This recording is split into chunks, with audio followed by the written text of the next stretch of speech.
para alabar y glorificar el nombre de nuestro Señor. Nos gozamos de su presencia, también nos gozamos de aquellos que nos están viendo por el canal de internet. Y siempre persiguiendo el protocolo de salud y seguridad. Oramos. Padre Celestial, gracias te damos, Señor Dios, porque nos has reunido hoy con el propósito de alabarte y adorarte y bendecirte, Padre amado, escuchar tu palabra, Padre, y aprender de ella. Gracias, Señor, te damos por aquellos que están aquí, por aquellos que nos están viendo por internet. Y, Señor, te pedimos, Señor, que aquellos que vienen de camino, Señor, traerlos con bien si está en tu voluntad, Padre. Todo esto te lo pedimos, Señor, en tu santo nombre, Jesucristo, que para ti sea toda la honra y la gloria por todos los siglos. Amén.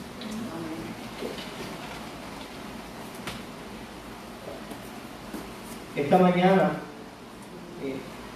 daré lectura a un pasaje que se encuentra en el libro de Apocalipsis. El libro de Apocalipsis dice en el capítulo 1, verso 8, capítulo 1, verso 8, como sigue. Yo soy el Alfa y la Omega, principio y fin, dice el Señor, el que es, el que era y el que ha de venir, el Todopoderoso. Vemos cómo a través de toda la Biblia nuestro Señor se describe como el Todopoderoso. Lo vemos allá con Abraham, cuando dice que Él es el Todopoderoso y Abraham lo adoró. Lo vemos en Job, como lo describe como el Todopoderoso. Lo vemos con el profeta Joel e Isaías, que lo describen como el Todopoderoso. También lo vemos en Pablo, que cita las Escrituras, diciendo que Él es el Todopoderoso. Y finalmente aquí en el libro de Apocalipsis. Entonces tenemos motivo para adorarle y para alabarle, para decirle que Él es la única razón de nuestra adoración, que Él es nuestra única verdad. Así lo expresó Jesús cuando dijo: yo soy el camino, yo soy la verdad, yo soy la vida. Así que, hermanos, cantemos esta alabanza y adoremos al Todopoderoso.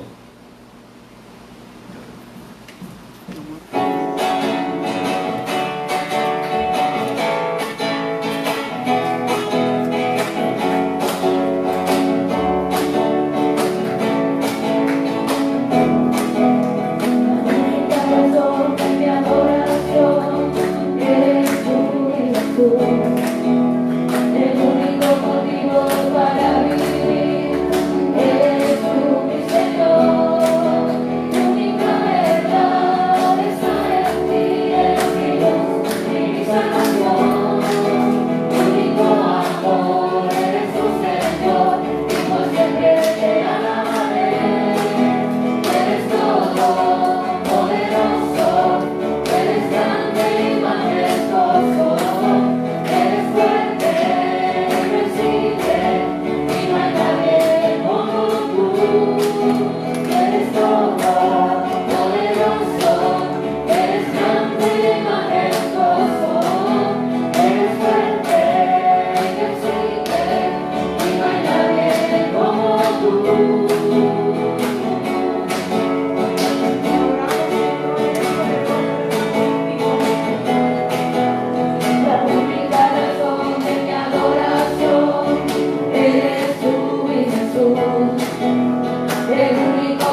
decirle, Señor, no hay nadie como tú, Padre Santo. Por eso te damos las gracias, Padre. Exaltamos y bendecimos tu nombre, Señor, porque tú eres glorioso, Señor, tú eres grande, eres magnífico, Padre Santo. Tú eres soberano, Señor, eres un Dios de propósitos, Padre Santo. Te agradecemos, Padre, porque podemos estar hoy aquí en tu casa, reunidos los hermanos, adorando, exaltando y glorificando tu gran nombre, Padre Santo, nombre que es sobre todo nombre, que es digno de alabanza, que es digno de adoración, Padre Santo. Venimos ante ti, Padre, presentándote, Señor, a nuestros hermanos, Padre, que están enfermos, Señor Jesús.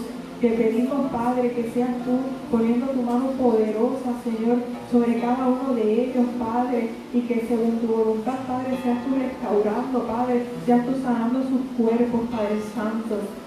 De igual forma, Señor, te pedimos, Padre, por nuestros hermanos misioneros, Padre Santo, sé tú con ellos, ayudándolos, Señor Jesús, supliendo, Padre, cada una de las necesidades que ellos puedan tener en estos momentos, Padre Santo, y que sobre todas las cosas, Señor, tus planes y tus propósitos, Padre, puedan ser cumplidos mediante ellos, Padre, que ellos puedan llevar tus palabras, Señor, a todas las personas, Padre Santo, y que esas personas, Padre, al escuchar, Señor, tu palabra, Señor, puedan abrir sus corazones y aceptarte como su único Señor y Salvador, Señor. Continúa, Padre, glorificándote, Señor, en medio de nosotros, Padre Santo, y hablando a nuestras vidas, Padre. Te adoramos y exaltamos tu nombre y te lo pedimos en tu nombre, Jesús. Amén.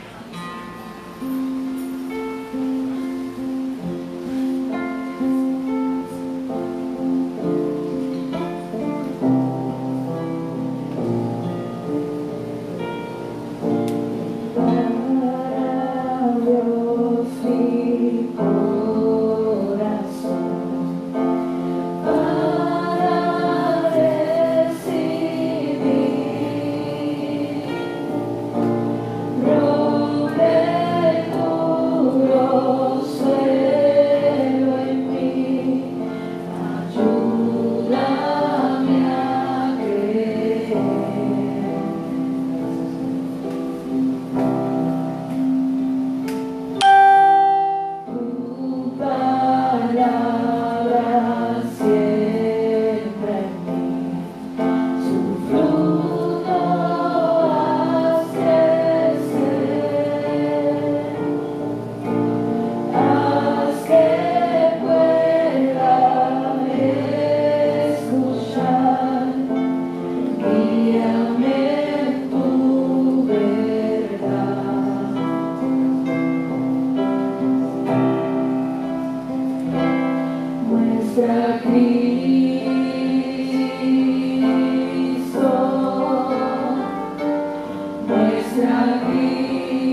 Padre amado, te damos las gracias por haber estado con nosotros aquí hoy, Señor, por tu presencia estar aquí con nosotros, Señor, y por todas las bondades y bendiciones que tú siempre nos das, Señor, que son innumerables, Padre amado. Ahora, Señor, te pedimos que nos acompañes también en la lectura de la palabra que el pastor Gil va a proclamar, Padre.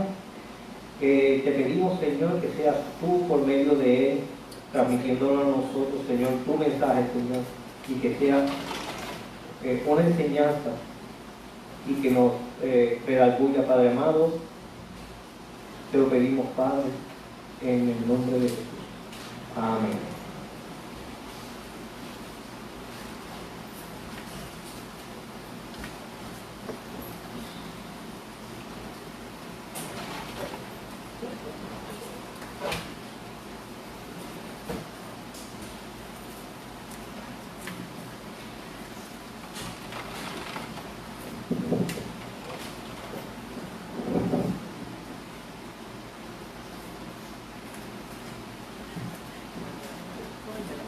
Gloria al Señor. Hermano, que el Señor lo bendiga.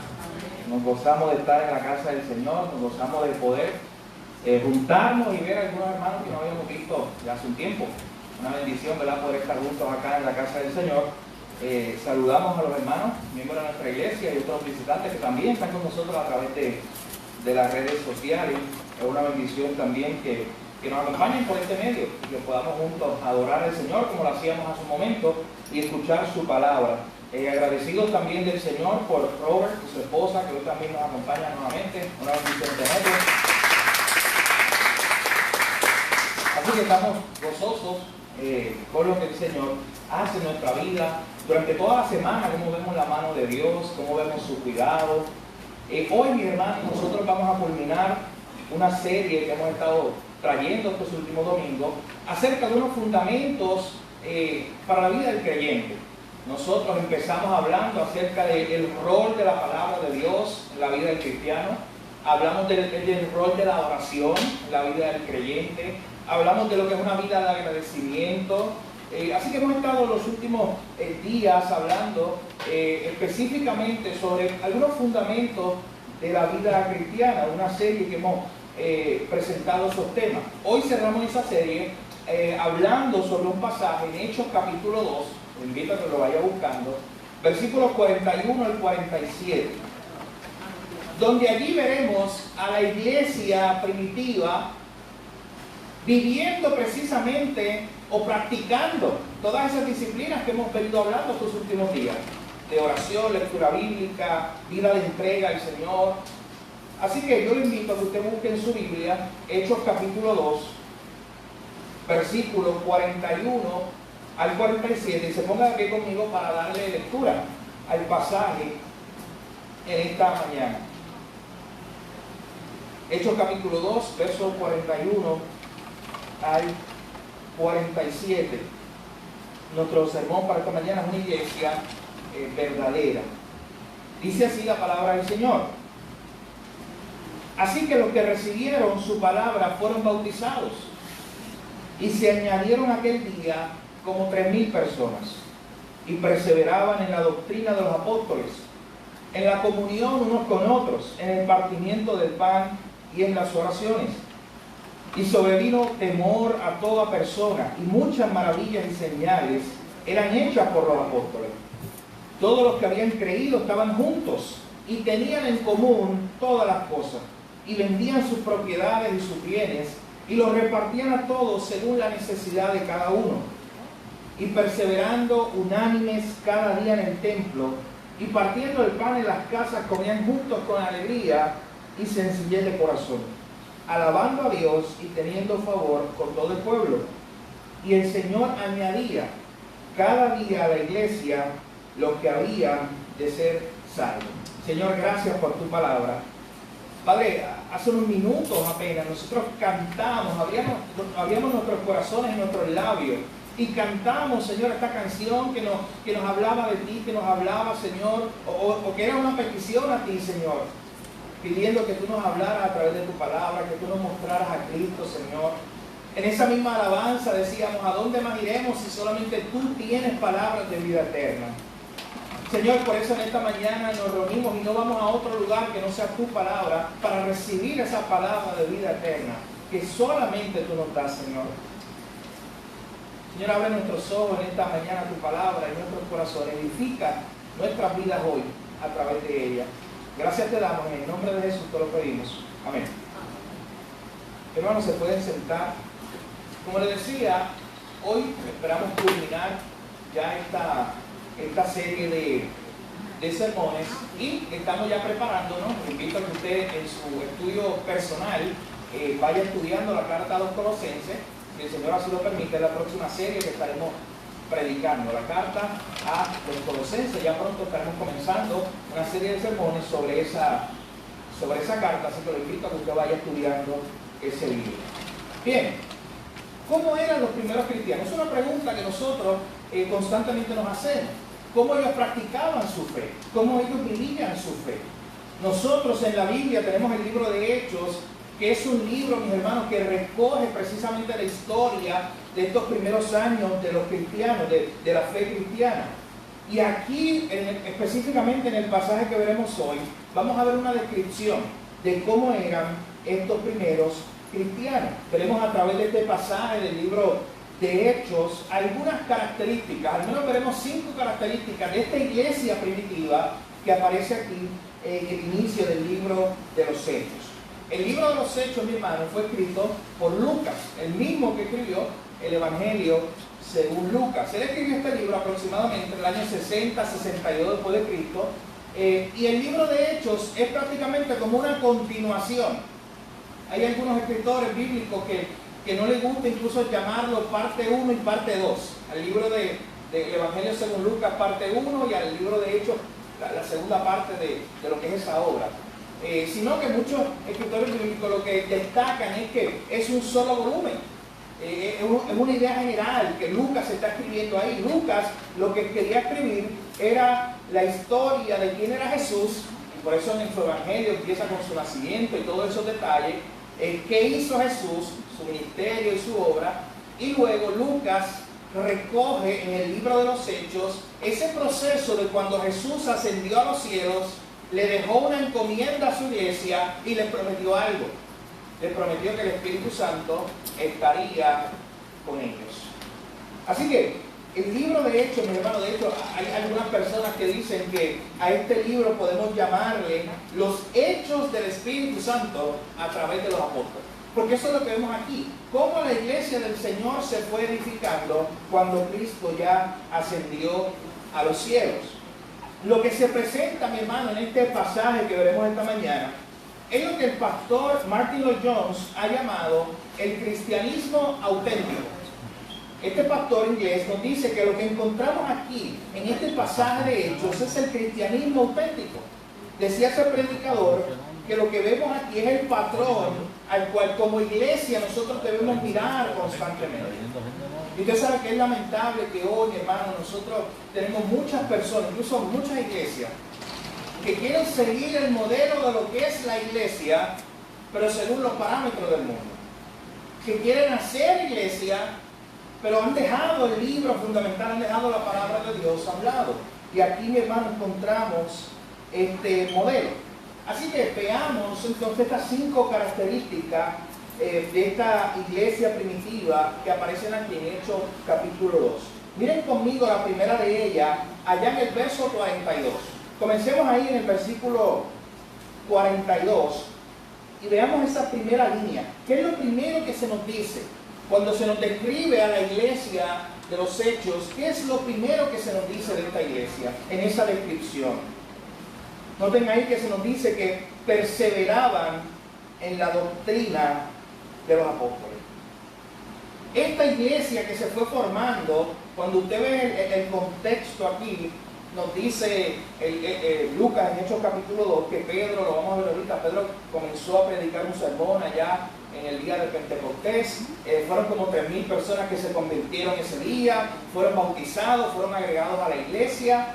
Y entonces en el verso 42 se nos comienza a describir esa iglesia. Y el primer detalle que se nos da es que perseveraban en la doctrina de los apóstoles. Así que en esta mañana podemos afirmar, mi hermano, que esta primera característica que vemos aquí es la siguiente. Esta iglesia era una iglesia centrada en la palabra de Dios. Era una iglesia centrada en la palabra de Dios. Noten que el texto dice, no que iban de vez en cuando a la palabra de Dios a ver qué la Biblia decía. Noten que el texto dice que ellos perseveraban. O sea, era algo constante. Esta iglesia primitiva, mi hermano, el púlpito y la palabra de Dios era central. Y es triste que hoy, mi hermano, la palabra de Dios ya no sea el centro de mucha de nuestra iglesia. Es peor que la palabra de Dios ya no es el centro a veces de nuestra propia vida. Y nosotros sabemos que siempre que la palabra de Dios se pone en su lugar, Dios envía una bendición. Nosotros vemos, por ejemplo, en el Antiguo Testamento, cuando el pueblo de Israel regresó del exilio después de estar 70 años cautivo, Dios levantó a algunos hombres, a Nehemías, a Esdras, y una de las cosas que hicieron fue restaurar otra vez la palabra de Dios. Dice Nehemías capítulo 8 que Esdras hizo un púlpito, se paró, comenzó a predicar la palabra de Dios. Hace 70 años que el pueblo de Dios, el pueblo de Israel, no tenía esa palabra, no escuchaba esa palabra. Así que Esdras comenzó a enseñar nuevamente la palabra de Dios, a poner la palabra de Dios en el centro. ¿Y sabe qué ocurrió? Cuando usted lee Nehemías capítulo 8, la gente comenzó a llorar. No había escuchado la palabra de Dios. La gente comenzó a arrepentirse de sus pecados. Hermano, usted sabe que también en la historia de la iglesia, nosotros tenemos un ejemplo de esto, la Reforma Protestante. La Biblia había quedado a un lado, el púlpito había quedado relegado a un lado. Y la Reforma Protestante lo que hizo fue otra vez traer la palabra de Dios al centro de la iglesia. Hermano, estas personas, nos dice este texto, que ellos perseveraban en la palabra de Dios. Dice que perseveraban en la doctrina de los apóstoles. En otras palabras, perseveraban en la enseñanza de los apóstoles. ¿Y qué enseñaban los apóstoles, mi hermano? Cuando tú ves el mismo capítulo 2 que aparece aquí, ahí tú ves una predicación de un apóstol. Ahí tú ves a Pedro predicando. Y nos damos cuenta que esto, mi hermano, la predicación o la enseñanza o la doctrina de los apóstoles era una enseñanza cristocéntrica, centrada en Jesús. Lo que hacía Pedro en esa primera predicación que aparece ahí en Hechos capítulo 2 era presentar cómo desde el Antiguo Testamento se venía profetizando acerca de este Mesías. Así que lo que hace Pedro es aprovechar esa oportunidad para citar pasaje tras pasaje del Antiguo Testamento y decir que eso se había cumplido en Cristo. Así que, mi hermano, esta iglesia primitiva, ellos enseñaban la palabra de Dios, no enseñaban algo diferente. ¿Sabe por qué? Porque no hay sustituto para esto. Usted puede tener comida sintética si gusta, yo no la prefiero. Pero esto no se sustituye con nada a la vida del creyente y en la centralidad que debe tener la iglesia. Había un autor, se llama Erwin Lutzer, que en uno de sus libros en una ocasión dijo que lamentablemente hay muchas ovejas comiendo pasto sintético. ¿Usted sabe qué es eso? Ovejas comiendo pasto sintético, no están comiendo pastos verdes, pastos verdaderos. Así que esta iglesia, mi hermano, que se describe aquí, era una iglesia, número uno, centrada en la palabra de Dios. La fe y la práctica de esta iglesia primitiva estaba basada solamente en la palabra de Dios. O sea, lo que ellos creían y lo que ellos practicaban estaba basado aquí. Mi hermano, quiera Dios ayudarnos a nosotros poder manifestar estas mismas características y ser esta iglesia centrada en la palabra de Dios. Para que como iglesia seamos una iglesia centrada en la palabra de Dios. Mi hermano, ¿sabe qué se necesita? Que cada uno de nosotros estemos centrados en nuestra vida personal, estemos centrados en la palabra de Dios. Así que, número uno, la primera característica era una iglesia centrada en la palabra de Dios. Número dos, ahí mismo en el verso 42, estas personas no solamente perseveraban en la palabra de Dios o en la doctrina de los apóstoles. Miren lo que nos dice. Ellos también perseveraban en la comunión unos con otros. Así que podemos afirmar, como segundo punto en esta mañana, que esta iglesia no solamente era una iglesia centrada en la palabra de Dios, sino que esta era también una iglesia unida. Mi hermano, si algo caracterizaba a esta iglesia, a estos hermanos, era la unidad. Y usted sabe que el ser humano, el hombre, ha intentado unir a la humanidad de muchas maneras. Y el ser humano se ha inventado teorías, se ha inventado partidos políticos, se ha inventado cuanta cosa para tratar de unir a la humanidad en un solo evento, y no lo ha logrado. Solamente Cristo ha podido traer a través de su Espíritu esta unidad de la iglesia. Porque cuando tú te pones a pensar en esto, mi hermano, lo diferente que somos cada uno de nosotros, cuando pensamos en los pecadores que somos cada uno de nosotros, pero que nos podemos unir a adorar al Señor, que podemos ser uno cada vez que estamos juntos, esa es la verdadera unidad que el Señor trae a su iglesia y que el Señor procura que su iglesia hoy tenga, que la iglesia esté unida como estos hermanos acá lo estaban. ¿Sabe que incluso Jesucristo oró al Padre antes de ir a la cruz? Él oró al Padre en Juan 17 y una de las oraciones que él decía es: Padre, yo ruego por esto, para que ellos sean uno, así como tú y yo somos uno. Así que Cristo mismo había orado por eso, para que se cultivara la unidad en los hermanos, en la iglesia. Así que esta congregación primitiva, mi hermano, no solamente estaba centrada en la palabra de Dios, sino que era también una iglesia unida. ¿Y sabe quién le había dado el ejemplo? Cristo mismo. Porque cuando Cristo toma este grupo de 12 personas, eran 12 personas bien diferentes, bien dispares entre sí. Pero Cristo los une en una comunidad, la comunidad de los apóstoles. Cristo allí es capaz de unir a Simón el celote con Mateo el publicano. Personas que en la sociedad general no se iban a llevar, se odiaban por cuestiones políticas. Pero allí estaban juntos. El Señor los había unido. Así que esta iglesia primitiva había aprendido de Jesús a perseverar en la comunión unos con otros. Miren ahí mismo, los versos 43 en adelante, cómo se nos sigue describiendo esa unidad de estos primeros cristianos. Se nos dice: sobrevino temor a toda persona y eran hechas muchas maravillas y señales por los apóstoles. Todos los que habían creído estaban juntos y tenían en común todas las cosas, y vendían sus propiedades y sus bienes y los repartían a todos según la necesidad de cada uno. Y perseveraban unánimes cada día en el templo, partiendo el pan en las casas. Comían juntos con alegría y sencillez de corazón. Hermano, miren lo que se nos está describiendo aquí. Se nos está describiendo una iglesia unida, una iglesia que se amaban tanto el uno al otro. Nos dice este texto que ellos tenían muchas cosas en común, que incluso cuando había un hermano en necesidad, no le dolía a ninguno de los hermanos allí en la iglesia primitiva vender sus propiedades incluso para ayudar a este hermano en necesidad. Tú sabes que esta verdad es la misma verdad que Pablo le quería enseñar a los hermanos en Corinto, para que estos hermanos permanecieran unidos. Y una de las cosas que a mí me sorprende de esa carta de Pablo a los Corintios es cuando Pablo le dice allá en 1 Corintios 10:24, para que esto funcione, para que la unidad de los creyentes funcione, Pablo le dice: ninguno busque su propio bien, sino el del otro. Mi hermano, este mensaje es una antítesis total a la sociedad que estamos viviendo. Es totalmente contrario cuando el mundo te dice: busca tu propio bien, tú eres primero, tú eres segundo y tú eres tercero, y si hay un cuarto espacio eres tú. Ese es el mensaje que escuchamos allá.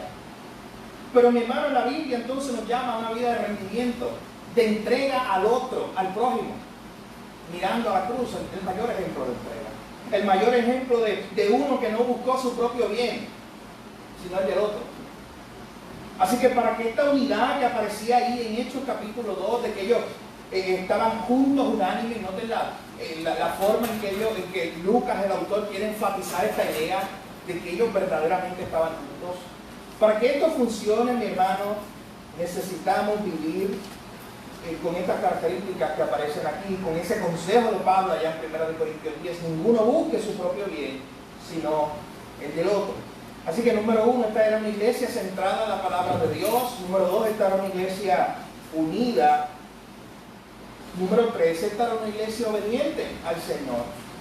Esta era una iglesia, mi hermano, que sabía que había sido comprada por precio de sangre por el Señor. Esta era una iglesia que sabía que el Señor era ese esposo amado, que la había comprado, que se había entregado por ella. Y era una iglesia que era obediente a Él. Miren ahí, volvamos al verso 42, noten lo que se nos dice en esa última parte de ese verso 42, nos dice que ellos perseveraban en la doctrina de los apóstoles, perseveraban en la comunión unos con otros, y noten ahí, perseveraban también en el partimiento del pan. O sea, en otras palabras, mi hermano, en esta iglesia, se nos está dando este detalle, de que en esta iglesia ellos constantemente participaban juntos, hacían cena, se buscaban los unos a los otros, pero sobre todas las cosas ellos practicaban, ellos se unían para practicar juntos, conmemorar la cena del Señor. Y de esta forma ellos mostraban su obediencia. Porque noten que fue Jesús mismo el que les había dicho, allá en Lucas capítulo 22, verso 19, oye, ustedes van a hacer esto en memoria de mí.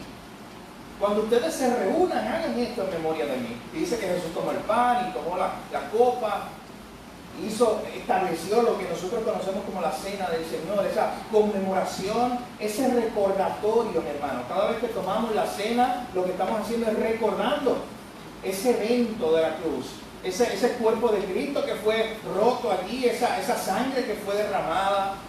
Y esta iglesia, nos dice el texto, que ellos perseveraban en eso, que ellos constantemente estaban en obediencia a los principios que el Señor le había dado.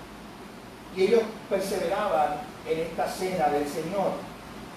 Jesucristo también había dicho en Juan capítulo 14, verso 15, si me amáis, guardad mis mandamientos.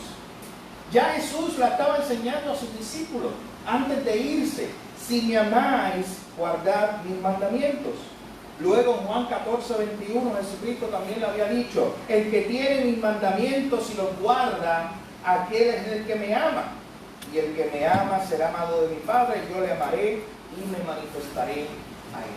Así que noten, mi hermano, que esta era una iglesia obediente a su Señor. No era una iglesia que se desviaba por la opinión pública. Mi hermano, ¿y por qué este mensaje es tan importante? ¿Por qué es tan importante regresar a lo que dice la Biblia de lo que es la iglesia? Porque hoy, mi hermano, hemos visto cómo la iglesia ha sido atacada por muchos lugares. Y cómo nosotros, mi hermano, en muchas ocasiones, la iglesia, en vez de mantenerse firme con esto, viviendo estos principios de la palabra de Dios, ha claudicado. Y para parecerse al mundo, o para estar bien con el mundo, lamentablemente ha vendido sus valores bíblicos. Los ha dejado a un lado. Y ya tenemos iglesia, mi hermano, y es muy lamentable. Es causa de lloro en nuestro día hoy. Que tengamos iglesia o lugares que se llamen iglesias, que hoy estén reunidos haciendo mil cosas, pero no se está enseñando la palabra de Dios. Y una de nuestras oraciones debe ser esa, empezando por nuestra iglesia, que lo que se enseñe sea la palabra de Dios, pero también orar por las iglesias hermanas de nuestro país y en otros lugares del mundo, que sean iglesias que vivan lo que el Señor nos ha mostrado aquí, que podamos ser parecidos a esta iglesia primitiva, podamos imitar esta pasión que tenía esta iglesia primitiva por predicar de Jesús, por ser obediente a Jesús. Así que tenemos esta tercera característica, era una iglesia que era obediente. En cuarto lugar, ahí mismo en el verso 42 se nos da una cuarta descripción de esta iglesia. Ellos no solamente perseveraban en la doctrina de los apóstoles, ellos no solamente perseveraban en la unidad, en la comunión unos con los otros, ni en el partimiento del pan, o sea que era una iglesia obediente, sino que la última línea, aquí en el verso 42, se nos dice que era una iglesia que perseveraba en la oración. Y esa es la cuarta característica que vemos aquí, es una iglesia caracterizada por la oración. Mi hermano, la iglesia primitiva mostraba esa confianza que ellos tenían en el Señor, esa dependencia total que ellos tenían en el Señor. Ellos lo mostraban en su vida de oración. Aquí mismo en el libro de Hechos, cuando usted más adelante llega a Hechos capítulo 12, se da cuenta que a Pedro lo habían encarcelado por predicar a Cristo, por ser fiel a la palabra de Dios. Y cuando a Pedro lo encarcelaron, a mí me encanta ese verso 5 de allá, de Hechos capítulo 12, que nos dice que cuando Pedro estaba custodiado en la cárcel, la iglesia hacía sin cesar oración por él. Noten que era una iglesia, mi hermano, por eso Pablo más adelante les anima a los tesalonicenses con la misma idea y les dice orad sin cesar, como oraba la iglesia primitiva. Pedro estaba pasando una gran prueba, Pedro estaba encarcelado por su fe, pero la iglesia estaba reunida sin cesar, orando a Dios por él. Así que esto era una iglesia que era caracterizada por la oración. Y es triste, mi hermano, ver también como en muchas de nuestras iglesias no solamente se ha sustituido la palabra de Dios, sino que también el tiempo de oración ha quedado totalmente relegado, ha quedado totalmente a un lado. Así que si queremos ser una iglesia fiel al Señor, como era esta iglesia primitiva, es muy importante que seamos una iglesia caracterizada por la oración. Y en quinto lugar, mi hermano, miren allá, terminando el verso 47, esa quinta característica, esa quinta descripción que Lucas nos da de esta iglesia primitiva. Miren lo que dice allá el verso 47. Alabando a Dios y teniendo favor con todo el pueblo. Alabando a Dios y teniendo favor con todo el pueblo. Algo que caracterizaba a esta iglesia, mi hermano, era la alabanza al Señor, una alabanza genuina al Señor. Era una iglesia que se reunía con el único propósito de adorar a uno, y era Cristo. Nadie se podía llevar la gloria, solamente Él. Mi hermano, asegúrese que usted venga a la iglesia con el corazón correcto. Asegúrese que usted venga a congregarse con el corazón correcto, con el deseo de alabar al Señor. Ese fue el propósito por el cual usted está aquí. Ese es el propósito de existir de la iglesia, de hecho.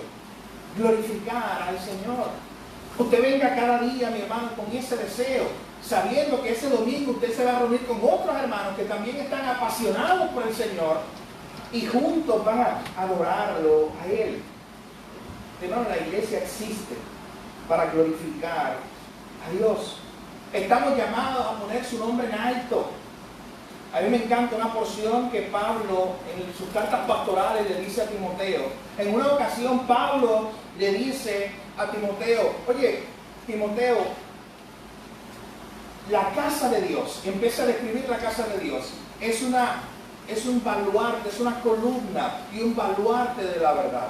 Y me encanta esa descripción que le da Pablo a Timoteo sobre lo que es la iglesia. Pablo le dice a Timoteo que la iglesia es una columna o es un baluarte de la verdad. Y usted sabe que es una columna, algo que sostiene en alto algo. Hay un autor, se llama Ray Orlund, que escribió un libro sobre esto y él dice que la iglesia literalmente lo único que tiene que hacer es ser como un faro en medio de la oscuridad. Levantar en alto a Cristo, para que el mundo entero, un mundo que está caído, un mundo que está en necesidad, pueda verlo. Mi hermano, oremos al Señor para que nuestras iglesias hoy estén centradas en Cristo, estén caracterizadas por la alabanza. Esta iglesia se caracterizaba no solamente porque estaba centrada en Dios y en su palabra y tenía una predicación cristocéntrica, no solamente se caracterizaba por la unidad que ellos tenían, por la obediencia a Dios que ellos manifestaban o por su vida de adoración, sino que también era una iglesia caracterizada por la alabanza al Señor. Como bien lo expresa ese Salmo 27, versos 1 y 2. Ahí David nos decía: tributad a Jehová, oh hijos de los poderosos. Dad a Jehová la gloria y el poder. Dad a Jehová la gloria debida a su nombre. Adorad a Jehová en la hermosura de la santidad. Una invitación a alabar a Dios. Y la iglesia, hermanos, se reúne con ese propósito. Cuando la iglesia ya no se reúne con ese propósito, mi hermano, ya eso no es una iglesia. Ya otra cosa es el centro de ese lugar, pero ya no es Dios. Así que oremos para que podamos tener otra vez esa pasión que tenía esta iglesia primitiva, que alababan al Señor en todo tiempo y tenían favor con todo el pueblo. Pero miren cómo culmina esta historia. Miren ese final, esa última descripción, ese último detalle que nos da Lucas sobre esta iglesia primitiva. Y es muy interesante, la última línea, ya en el verso 47, nos dice: y el Señor añadía cada día a la iglesia los que habían de ser salvos. O sea, la iglesia era fiel a Dios. La iglesia manifestaba estas características. La iglesia predicaba a Cristo. La iglesia era obediente a Cristo. Y el Señor hacía lo que solamente el Señor puede hacer.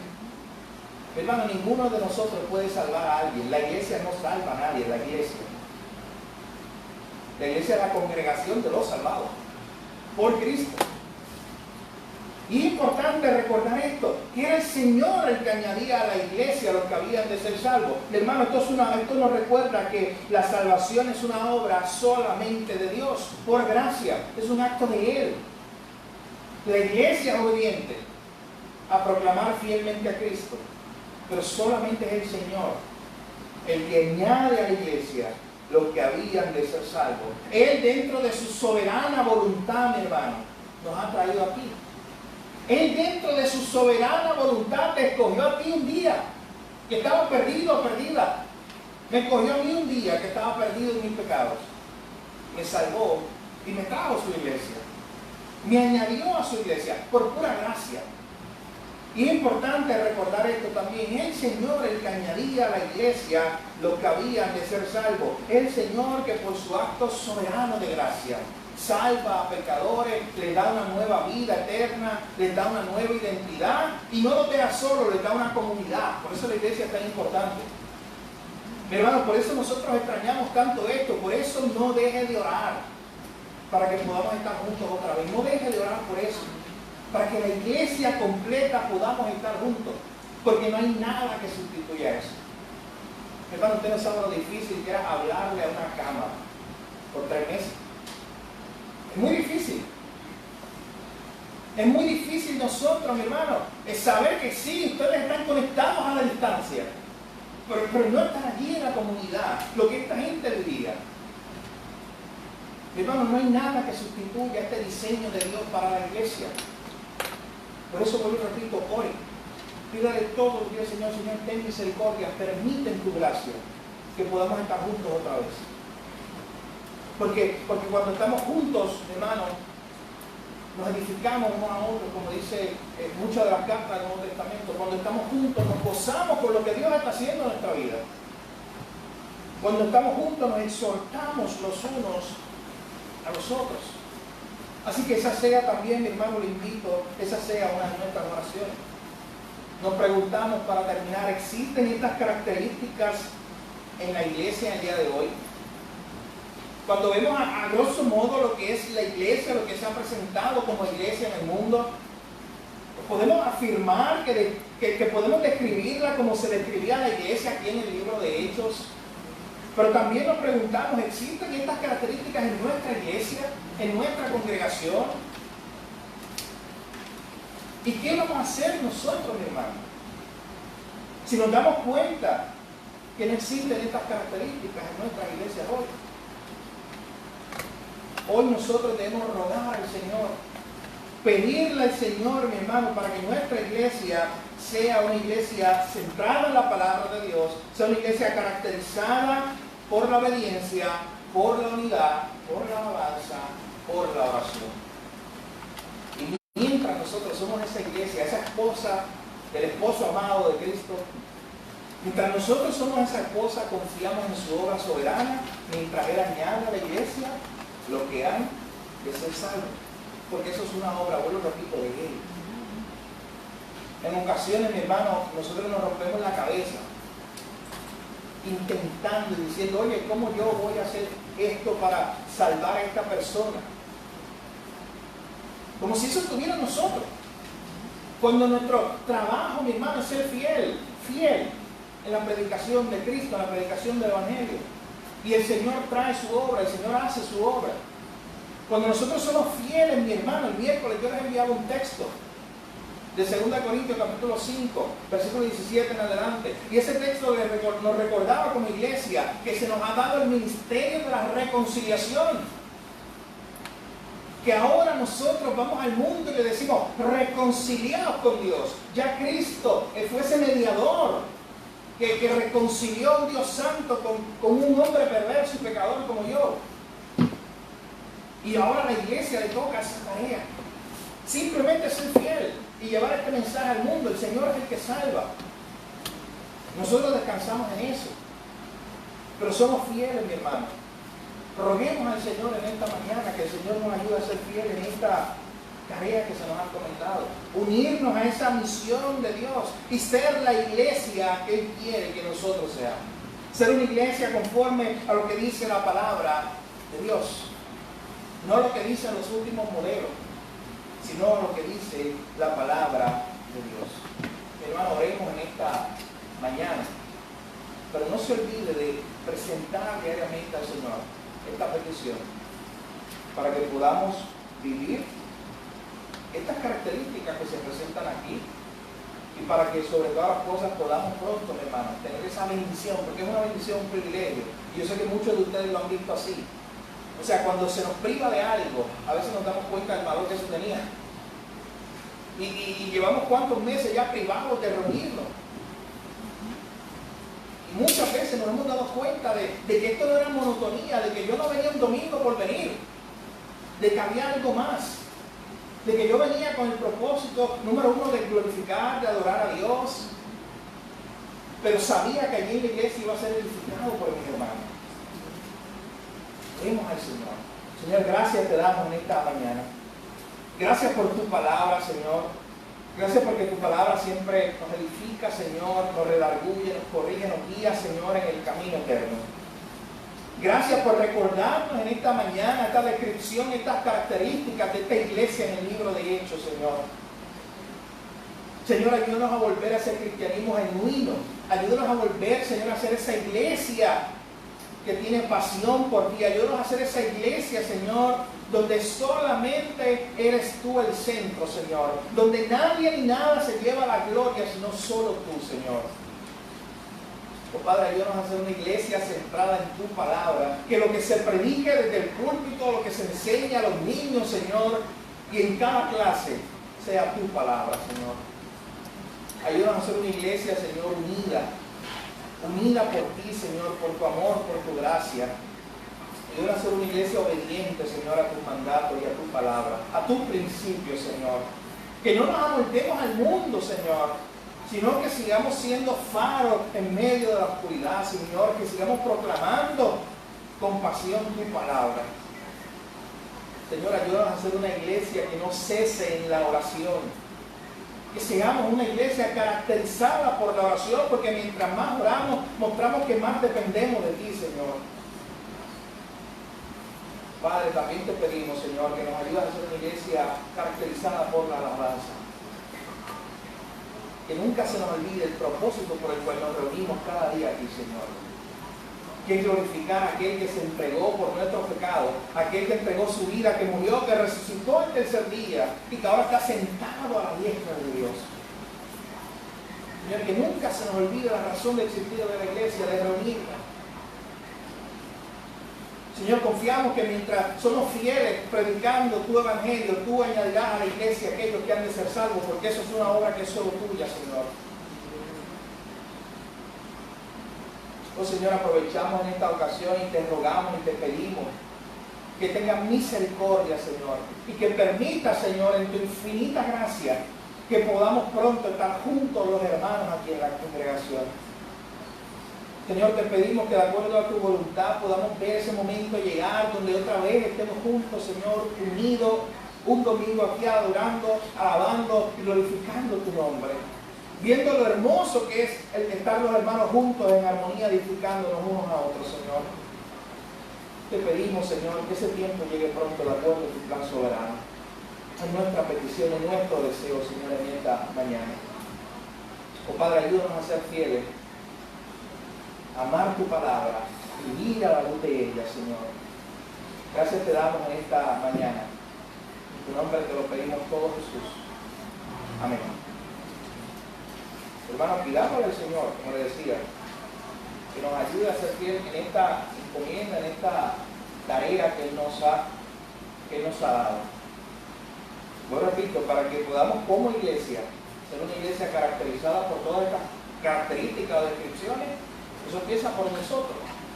Y un buen tiempo también para que meditemos. Y como le decía, este es el cierre de esta serie que estuvimos predicando acerca del rol de la Biblia en nuestra vida, el rol de la oración. Simplemente todos esos mensajes tenían el propósito de meditar en nuestro corazón. ¿Cómo está mi vida de oración? ¿Cómo está mi vida de lectura bíblica? ¿Es importante la palabra de Dios en mi vida? ¿Es el centro de la palabra de Dios en mi familia? ¿Mi vida se caracteriza por la oración o es simplemente una llamada de emergencia a la oración cuando necesito? Mi vida se caracteriza por la alabanza a Dios, por la obediencia a Dios. Oremos al Señor todos los días, hermano. Como le decía, lo invito a que usted vaya estudiando la carta de Pablo a los Colosenses, porque si el Señor lo permite, es nuestra próxima serie de predicaciones que vamos a tener aquí. Así que lo invito a que usted vaya estudiando y orando para que el Señor nos hable a todos a través de esa hermosa carta que Pablo le escribió a esa iglesia allá en la ciudad de Colosas. Así que, mi hermano, damos gracias a Dios por cada uno de los que pudieron estar aquí en esta mañana. Nos gozamos de haberlo visto, a algunos de ustedes que no lo habíamos visto ya hace mucho tiempo. Saludamos también a cada hermano que se conectó a esta transmisión. Esté pendiente a la noticia de la página, ¿verdad? Y a través del grupo de WhatsApp para nosotros mostrar, ¿verdad? Y hablar, dar la nueva información sobre los planes que tenemos y cómo queremos, ¿verdad?, proyectarnos para los próximos domingos. Esté pendiente a los listados. Si usted, lo he repetido en varias ocasiones, pero es importante, si usted nos está viendo a través de de las redes sociales y es miembro de nuestra iglesia y no ha confirmado su asistencia y ya usted cree que puede estar con nosotros, es importante que envíe su nombre para entonces también añadirlo a la lista. Así que damos gracias a Dios, como le dije, por eso. Esté pendiente que muy pronto, con la ayuda del Señor, por eso esperamos estar los miércoles juntos aquí, que es un día más que podremos nosotros tener para tener nuestro discipulado, y nuestro tiempo de estudio bíblico. Así que esté pendiente a las plataformas, que ahí vamos a informar todo, pero sobre todas las cosas por el Señor, para que el Señor nos guíe en este proceso y permita al Señor que ya estemos juntos nuevamente. Antes de entonces de orar, para terminar en esta mañana, queremos dar gracias a Dios también por la visita de Julio, iglesia de Guánica. Dios te bendiga, Julio. Una bendición que esté con nosotros aquí hoy. Así que agradecemos a Dios por la vida de Julio también. Lo invito a que se ponga de pie conmigo, hagamos esta oración final. Siempre tenemos la costumbre de orar por la visita, así que oramos por Julio también. Y oramos para entonces terminar en la mañana de hoy. Oramos también por la ofrenda y nos despedimos en esta mañana. Señor, gracias te damos. Gracias por tu misericordia, gracias por tu bondad, Señor. Gracias porque hoy nos permitiste un día más reunirnos, Señor. Qué hermoso la reunión de los santos, Señor. La reunión donde tus hijos se congregan a cantar cánticos a ti, a escuchar tu palabra, a ser edificados unos a otros, Señor. Gracias por este privilegio, Señor. Y gracias por cada hermano, hermana que nos escuchó, Señor, a través de la transmisión de esta mañana también. Y aquellos que no te conocen, que hayan escuchado este mensaje en esta mañana, te pedimos que tú, que acuerdo a tu plan soberano, abra su corazón, Señor, abra sus ojos y les reveles a Cristo como Salvador, Señor. Padre, en esta hora te damos gracias por Julio, que nos está visitando en esta mañana. Bendice su vida, Señor, su familia. Tú conoces su necesidad, Señor. Tú conoces su vida y te pedimos de manera especial que tú seas con él, Padre, que seas guiándolo, guardándolo de manera especial, trayendo dirección, salvación, Señor, a su vida cada día. Señor, te pedimos también de manera especial por las ofrendas, sé tú bendiciéndola en esta hora, sé tú utilizando, Señor, esta ofrenda para la expansión de tu reino y para tu honra y gloria. Gracias te damos, Señor, por esta oportunidad. Llévanos con bien, te pedimos también a nuestros hogares, que podamos seguir meditando en tu palabra y que podamos seguir enseñando a otros, Señor, la grandeza de tu palabra. Gracias, Jesús, es en tu nombre que te lo pedimos todo. Amén. Hermano, Dios lo bendiga.